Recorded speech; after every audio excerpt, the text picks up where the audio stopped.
Assalamualaikum warahmatullahi wabarakatuh. Kami dari kelompok 10 akan membahas materi mengenai uji reliabilitas instrumen. Kelompok kami yang beranggotakan Sania Laida Khairunisa, Eva Isna Alfiani, Adelia Pramita, Wahyu Nurhalimah, Muhammad Sultanul Umam, dan Rohmatun Nisa. Langsung saja ke pembahasan. Yang pertama yaitu mengenai pengertian reliabilitas. Reliabilitas adalah serangkaian pengukuran atau serangkaian alat ukur yang memiliki konsistensi bila pengukuran yang dilakukan dengan alat ukur itu dilakukan secara berulang. Reliabilitas dinyatakan dalam bentuk angka, biasanya dengan koefisien. Koefisien yang tinggi berarti reliabilitas yang tinggi pula. Selanjutnya, jenis-jenis tes reliabilitas. Ada dua, yaitu internal dan eksternal. Reliabilitas internal diperoleh dari menganalisis data dari satu kali pengumpulan data berdasarkan pada sistem pemberian skor instrumen. Sedangkan reliabilitas eksternal didapatkan bila ukuran atau kriteria tingkat reliabilitasnya berada di luar instrumen yang bersangkutan.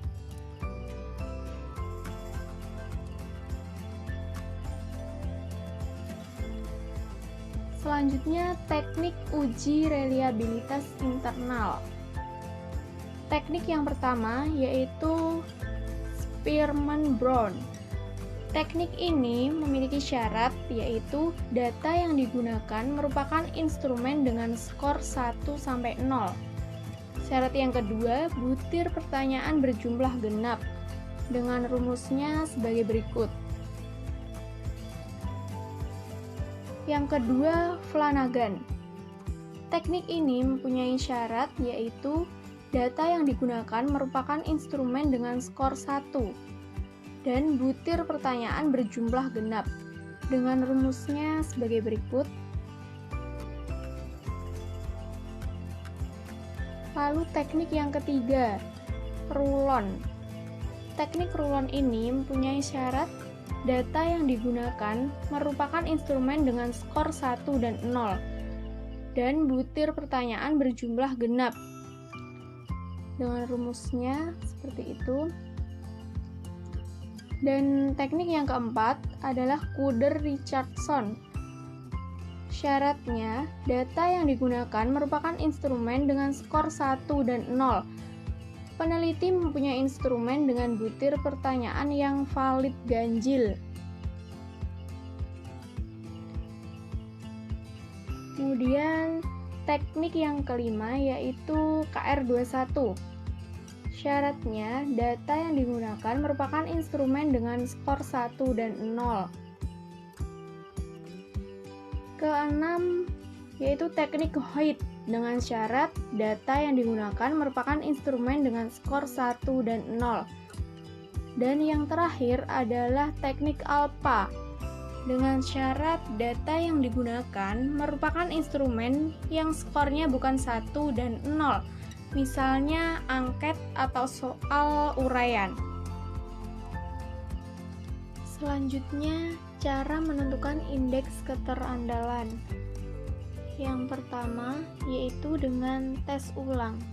Cara ini adalah dengan memberikan tes yang serupa sebanyak 2 kali kepada kelompok objek ukur yang sama. Kemudian kedua skor tes tersebut dikorelasikan. Yang kedua, cara belah dua. Jenis ini dapat dilakukan dengan cara memberikan tes pada sekelompok objek ukur yang sama. Butir-butir tes tersebut dibagi 2 bagian yang sebanding. Yang ketiga, bentuk setara. Keterandalan jenis ini dapat diselidiki dengan cara memberikan 2 bentuk tes yang setara pada objek ukur yang sama dalam waktu yang sama. Yang keempat, formula Kuder-Richardson.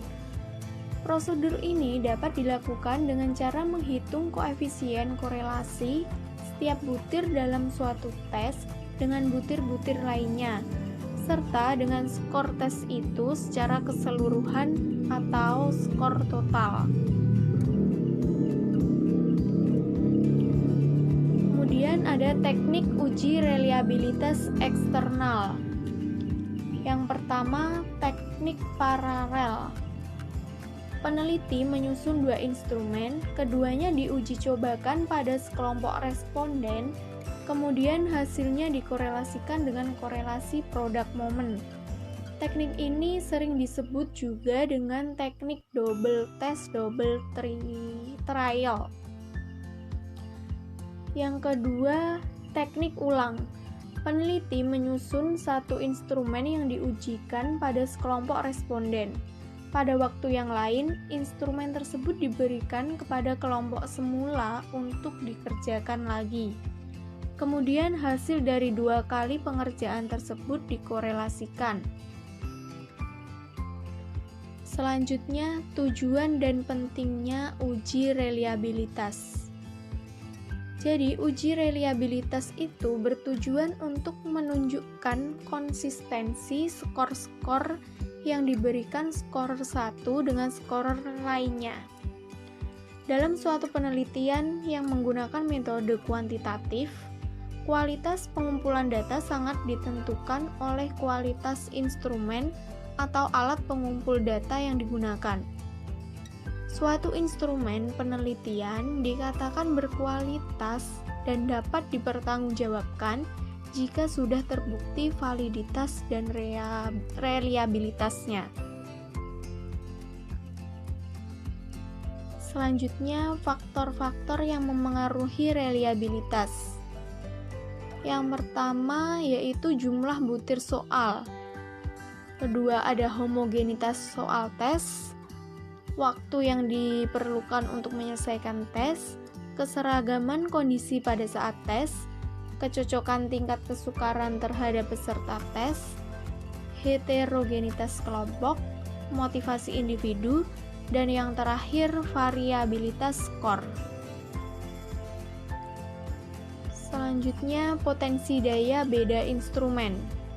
Daya beda instrumen adalah kemampuan suatu instrumen untuk membedakan kemampuan individu peserta didik, dan rumusnya adalah D sama dengan BA per JB dikurangi BB per JB, di mana D adalah daya pembeda butir, BA adalah banyak kelompok atas yang menjawab benar, BB banyak kelompok bawah yang menjawab benar, JA adalah banyak subjek kelompok atas, dan JB adalah banyak subjek kelompok bawah. Untuk materi selanjutnya yaitu indeks kesukaran instrumen. Tingkat kesukaran butir soal merupakan salah satu indikator yang dapat menunjukkan kualitas butir soal tersebut, yang dibedakan menjadi sukar, sedang, dan juga mudah. Suatu soal dikatakan mudah apabila sebagian besar siswa dapat menjawabnya dengan benar. Sedangkan soal dikatakan sukar apabila sebagian besar siswa tidak dapat menjawabnya dengan benar. Untuk mencari kesukaran soal ada beberapa langkah. Yang pertama yaitu susunlah lembar jawaban berurutan mulai dari yang mendapatkan skor paling tinggi sampai dengan paling rendah. Setelah itu jumlahkan soal kurang dari sama dengan 100 butir. Maka kelompokkan lembar jawaban menjadi dua, yakni satu kelompok mulai dari skor tertinggi dan satu kelompok mulai dari skor terendah. Jika jumlah soal lebih dari 100, maka diambil 27% kelompok atas dan 27% kelompok bawah. Dan untuk cara yang ketiga, untuk setiap soal hitunglah jumlah siswa yang memilih setiap alternatif jawaban yang ada. Dengan demikian, untuk soal bentuk benar, salah, atau soal bentuk melengkapi atau jawaban singkat, cukup dihitung jumlah siswa yang menjawab benar soal tersebut. Langkah yang keempat yaitu membuat catatan. Dari langkah-langkah 1 dan 3 tadi dikelompokkan menjadi 2, yaitu kelompok atas dan juga kelompok bawah. Kemudian untuk langkah yang kelima, setiap soal dihitung jumlah siswa dalam tiap kelompok yang menjawab betul soal tersebut. Caranya dengan menjumlahkan kedua angka di bawah kunci jawaban, yaitu kemungkinan jawaban yang diberi tanda bintang. Untuk langkah yang keenam yaitu menghitung indeks kesukaran soal dengan menggunakan rumus yang ada di slide tersebut. Nah, setelah itu baru kita mengklasifikasi mengenai kesukaran soal, yaitu sangat sukar, sukar, sedang, mudah, dan sangat mudah. Untuk selanjutnya adalah langkah-langkah perhitungan tingkat kesukaran tes uraian.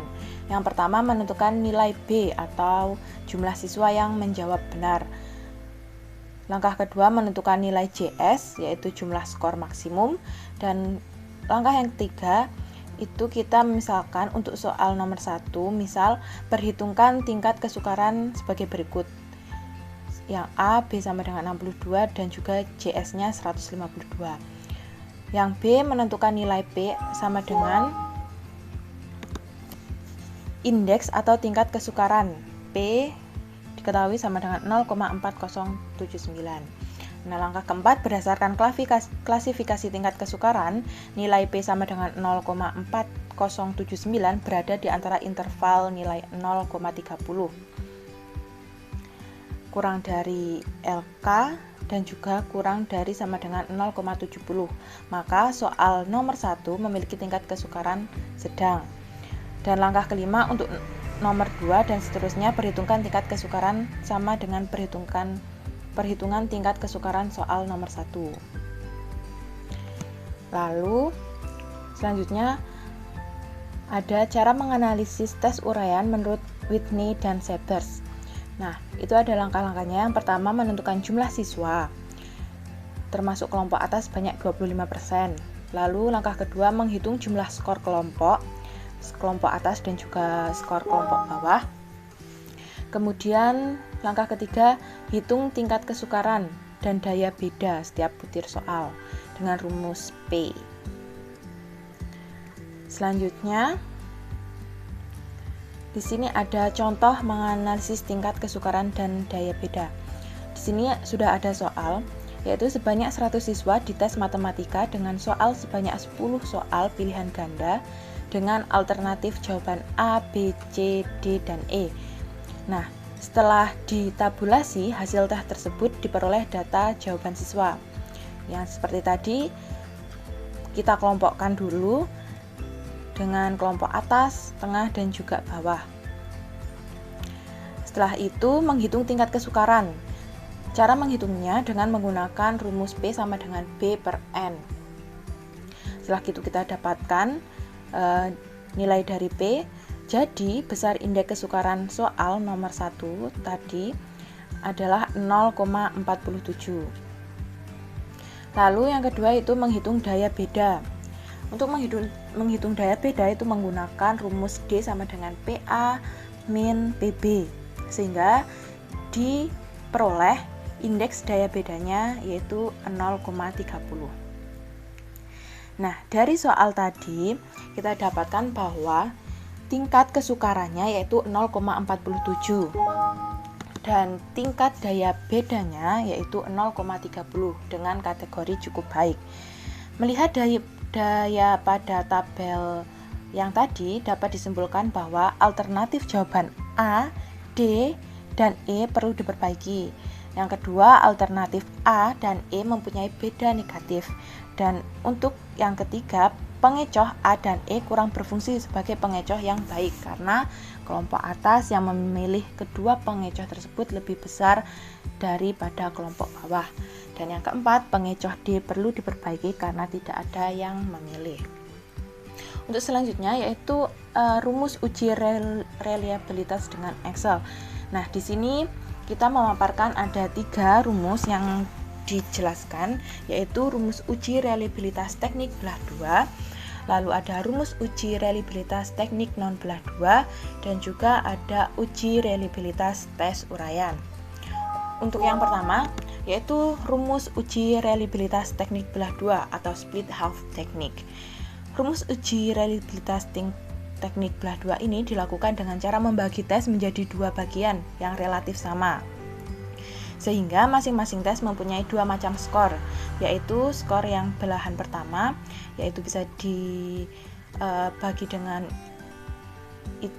item nomor ganjil, dan juga untuk belah kedua bisa menggunakan item nomor genap. Nah, untuk rumusnya kita menggunakan rumus R11 sama dengan 2R11 per 22 per 1 plus R11 1 per 2 dan 1 per 2. Untuk yang kedua yaitu rumus uji reliabilitas teknik non belah 2. Nah, rumus uji reliabilitas teknik non belah 2 ini adalah salah satu kelemahan perhitungan koefisien reliabilitas dengan menggunakan teknik belah 2. Banyaknya butir soal harus genap dan dapat dilakukan dengan cara yang berbeda sehingga menghasilkan nilai yang berbeda pula. Untuk mengatasi masalah ini, maka dapat dilakukan dengan menggunakan teknik non belah 2. Untuk menghitungnya, kita bisa menggunakan rumus Kuder-Ritchow KR20 dan Kuder-Ritchow KR21. Untuk rumus dari Kuder-Ritchow KR20 dan KR21 ini tidak beda jauh ya. Lalu, rentang nilainya berada di antara 0 sampai dengan 1. Semakin mendekati 1, maka semakin reliable. Para ahli menyatakan bahwa nilai Kuder-Ritchow 20 lebih dari 0,90 dapat dinyatakan bahwa soal reliable. Untuk rumusnya yaitu KR-20 sama dengan N per N-1 dikali S kuadrat T dan juga S kuadrat T.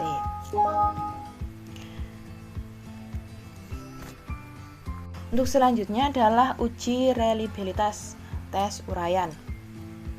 Untuk menguji reliabilitas tes bentuk uraian dapat dilakukan dengan menggunakan rumus Cronbach-Alpha, yaitu rumusnya R11 sama dengan N per N-1 dikali 1 min sigma 1I1 sampai dengan N SI kuadrat per S kuadrat T. Seperti itu.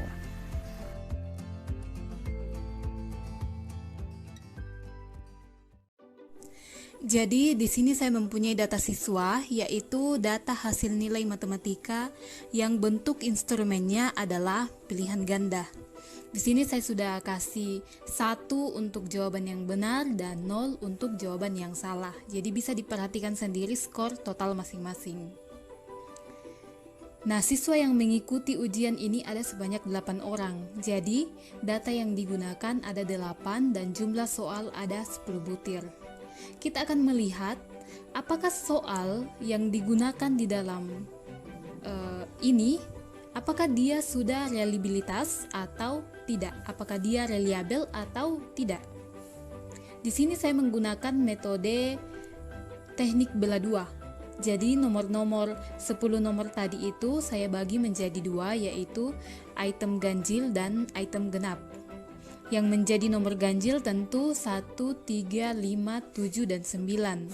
Kemudian yang menjadi nomor genap 2, 4, 6, 8, dan 10.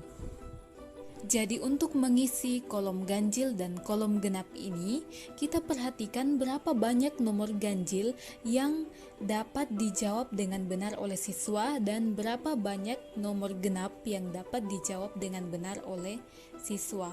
Begitu seterusnya kita hitung sampai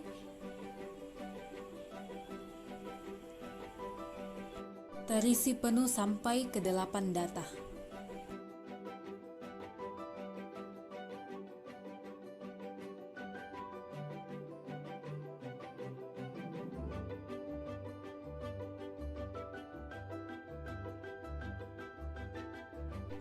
Namun langkah sebelumnya itu kita harus menentukan nilai X rata-rata dan Y rata-ratanya. Setelah itu kita dapat mengetahui nilai X kecil di sini. Kalau kita sudah mengetahui nilai rata-ratanya, kita bisa mencari nilai X kecil. X kecil ini adalah deviasi nilai X terhadap X rata-rata. Begitupun nilai Y kecil di sini adalah deviasi nilai Y terhadap Y rata-rata. Sehingga kita dapatkan X rata-rata sama dengan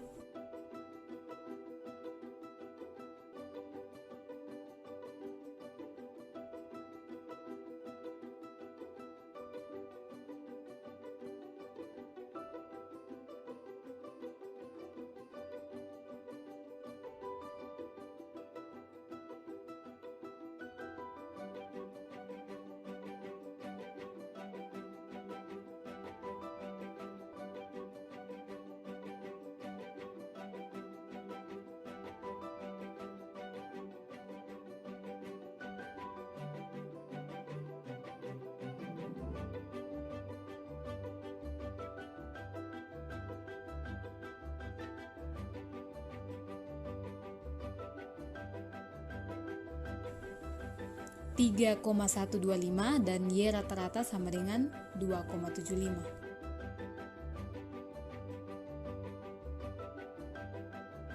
Oke, jadi kita langsung mencari nilai X, yaitu X dikurang nilai rata-rata.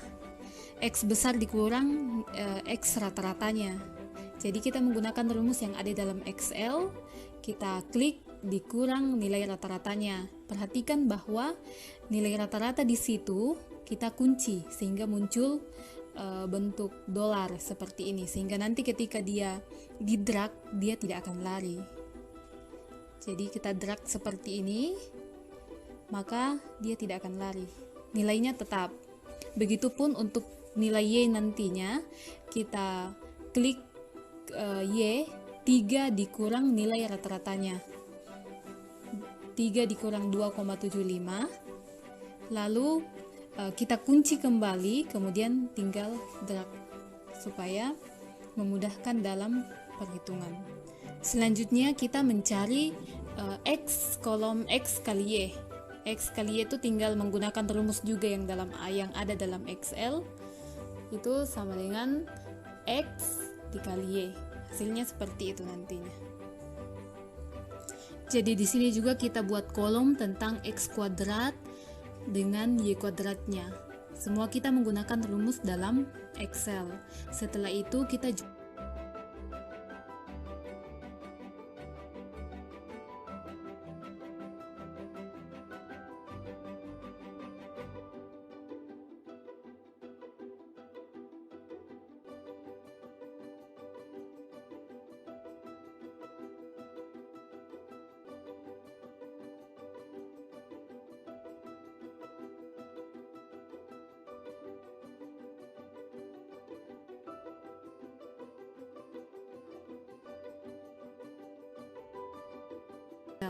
Setelah itu kita jumlahkan. Kita menggunakan rumus yang sama, yaitu sum. Kemudian kita drag dari atas, balas kurung, lalu tekan enter. Kita drag saja semua ke sana sehingga kita akan mendapatkan jumlah total dari X, jumlah X, sigma Y, sigma XY, sigma X kuadrat Y, dan sigma Y kuadrat.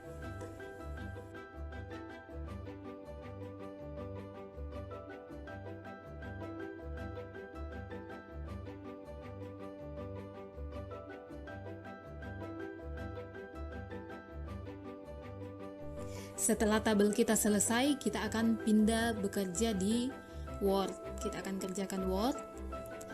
Nah, tabel yang tadi itu kita akan copy ke Word sehingga nantinya kita akan bekerja di sini di Word.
Jadi di sini kita dapatkan minus 0,3787. Tanda minus di sini tidak memiliki nilai, namun menentukan bahwa tanda minus di sini hanya menentukan arah saja. Dia tidak memiliki nilai. Jadi ketika kita jumlahkan nanti kita mesti tetap menggunakan positif 0,3787 tanpa memperhatikan tanda minusnya.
Karena koefisien reliabilitas yang kita dapatkan sama dengan 0,5493, jadi dia masuk dalam kategori cukup. Seperti kategori kemarin di validitas itu, untuk 0,2 sampai 0,4 itu masuk dalam kategori rendah. Untuk 0,4 sampai 0,6 dia masuk dalam kategori cukup. Untuk 0,6 sampai 0,8 dia masuk kategori baik. 0,8 sampai 1 dia masuk dalam kategori sangat baik.